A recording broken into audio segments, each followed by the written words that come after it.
মরিচের গুঁড়ো 1 চামচ,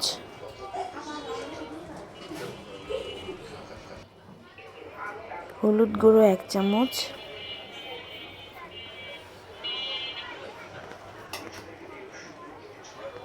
আদা রসুন বাটা একসঙ্গে 1 টেবিল চামচ। ভালো করে ভেজে নিচ্ছি। চাল ডাল একটু ভাজা ভাজা করে নিলে ঝরঝরা হবে, খাবারটা খেতে ভালো লাগবে। মাশাআল্লাহ, আমি এভাবেই রান্না করেছি, খেতে অনেক স্বাদ হয়েছিল। আপনারা এভাবেই চেষ্টা করে দেখবেন।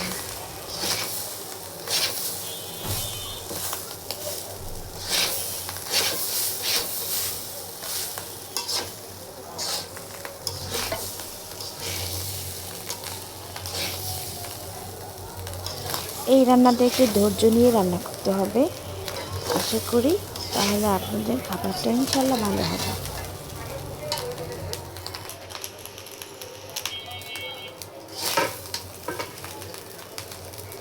আমি কোনো ফুটানো পানি দিব না, এখানে নর্মাল পানি দিব। আপনারা চাইলে ফুটন্ত পানি এখানে দিতে পারেন। আমি চাল ডাল সব কিছু মিলিয়ে 1 কেজি পরিমাণ হয়েছে, আপনারা চাইলে একটু বাড়িয়ে দিতে পারেন। আমি 1 কেজি চাল ডালের মাপে এই বাটি, এখানে চাল ডাল সব কিছু মিলিয়ে 1 কেজির মতো হয়েছে। তো আমি পানিটা 2 লিটার পরিমাণ দিয়েছি, কারণ এখানে ডালটা ফুটতে একটু পানি লাগবে। তো আপনারা একটু পরিমাণ মতোই পানিটা দিবেন। আমার এখানে ঠিকমতো দেওয়া হয়েছিল, যার জন্য ঝরঝরা হয়েছে। আপনারা চাইলে আরেকটু বাড়িয়ে দিতে পারেন। ডালটা ভালোভাবে গলার জন্য একটু পরিমাণে পানি বেশি লাগবে। আর এভাবে করে আমি যেভাবে করছি ঠিক এইভাবেই আপনারা অনুসরণ করলে ঠিক হবে।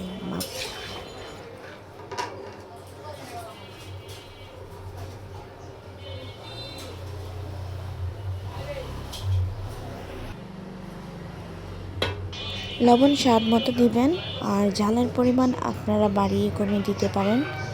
তো কিছুক্ষণ পর পর আমি ঢাকনা তুলে নেড়ে দিচ্ছিলাম। আমি এখন লবণ দিব, পরিমাণ মতো দিয়ে দিচ্ছি। আপনারা আপনাদের স্বাদ মতো লবণটা দিবেন।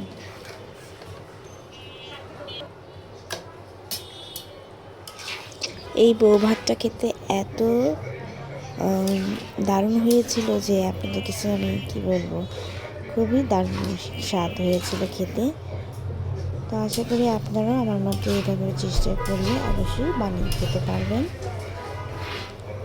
আর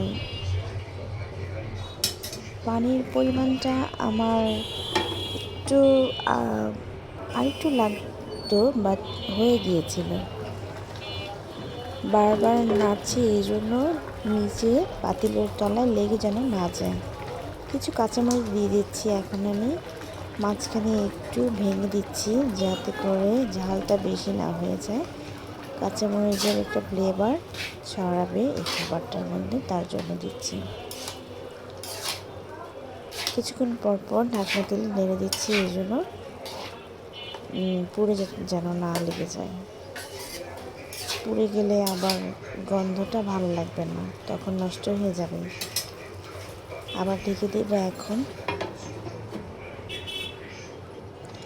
আমার এখানে বউভাত প্রায় হয়ে গিয়েছে।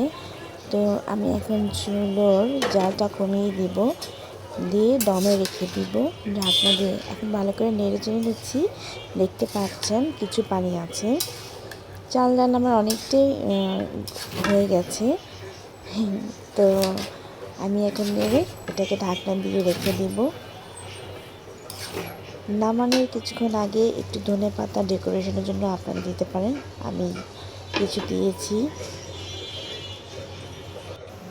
দেখতে পাচ্ছেন আমার বউ ভাতটা হয়ে গিয়েছে। আলু ভর্তার জন্য কিছু পরিমাণ আলু সিদ্ধ করে নিয়েছি।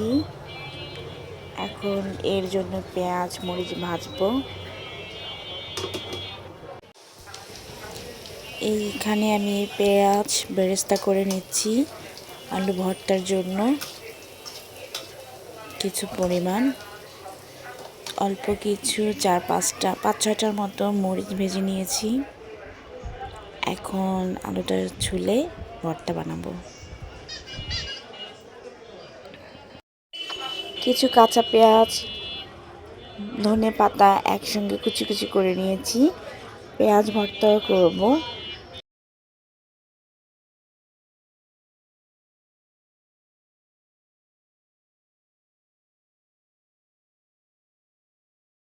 পরিমাণ মতো লবণ নিয়েছি ভর্তার জন্য, সাথে কিছু কাঁচা পেঁয়াজ কাঁচা মরিচ ভর্তা করব। আলুর সঙ্গে কিছু ধনেপাতা দিব, কুচি করা কিছু কাঁচামরিচ।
কুচি করা পেঁয়াজ, মরিচ এবং ধনেপাতা একসঙ্গে নিয়ে কিছু পরিমাণ লবণ দিয়ে ভালো করে কচলিয়ে জ্বলে নিব।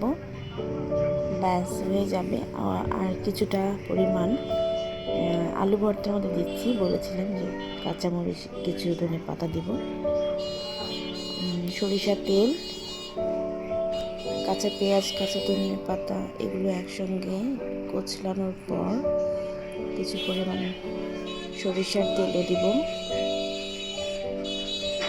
ভর্তাগুলো খেতে মাশাআল্লাহ এত টেস্টি হয়েছিল, কি বলবো। আর ভাতের সঙ্গে খেতে তো খুবই দারুণ হয়েছিল। ভাগেই পাওয়া যায়নি জানেন, সবাই মিলে কাড়াকাড়ি করে খেয়ে ফেলেছিলাম, খুবই মজা হয়েছিল। আপনারাও অবশ্যই জানাবেন আর ভিডিওটা বেশি বেশি লাইক, কমেন্ট, শেয়ার করবেন। জানেন ভিডিও করতে খুবই কষ্ট হয়, কিন্তু কেউ যদি একটু ভালোবাসা না দেয়, যেমন ধরেন লাইক, কমেন্ট, সাপোর্ট না দিলে খুব খুব খুব কষ্ট হয়। আপনাদের জন্যই তো করি, সবাই করে, তো আমিও একটু খুশি মনে ভিডিও করছি। জানি সাফল্য হয়তো হবে না, আবার হয়তো হতেও পারে, আল্লাহ চাইলে ইনশাল্লাহ। তো নিরাশ হচ্ছি না। ঠিক আছে, আমার ভিডিওটা দেখতে থাকুন আর অবশ্যই লাইক, কমেন্ট করে আমাকে ধন্যবাদ জানাবেন। আমার মা সবাইকে বেড়ে দিচ্ছে, দেখতে পাচ্ছেন খুব ঝরঝরে হয়েছে, খেতেও দুর্দান্ত টেস্ট হয়েছিল।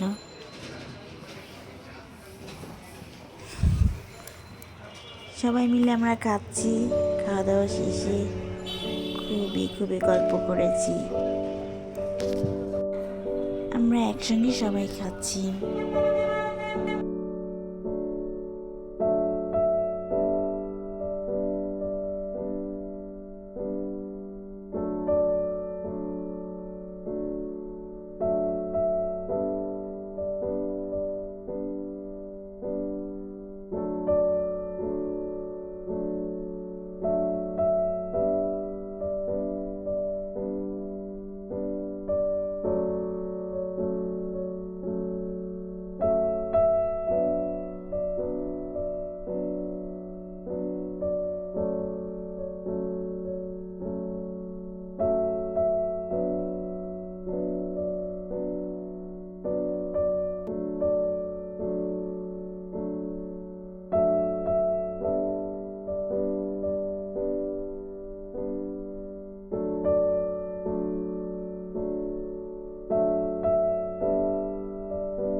ভিডিওটা দেখার জন্য আপনাদের সবাইকে ধন্যবাদ জানাচ্ছি। আল্লাহ হাফেজ।